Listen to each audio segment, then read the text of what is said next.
अंबर पे मेरे तुमचा केस काय? तू काही लग्न वगैरे नाही करत आहे ना काही? सुनबाई आणायची आपल्याला आज घरी. तेच मुस्काट पडतो तिथं त्या सोनबाई समोर. तसं काय असेल ना, तू इतका मारेल ना मग तिथं मग तुला सगळा बॅकलॉग भरून काढेल तुला. मी लहानपणापासून मारलेलं नाही तुला अजून. आपण किती जण आहे आपण घरात? 5 जण. आपल्या 5 लोकांना ती समावून गेली तिच्यात.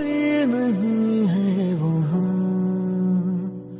पापा मेरी जान हरदम रखना अब हाथ ये सर पर तुम पापा मेरी जान मेरे संग चलना हर मील का पत्थर तुम ही पे तो ठहरते हैं ये रास्ते मेरे लिए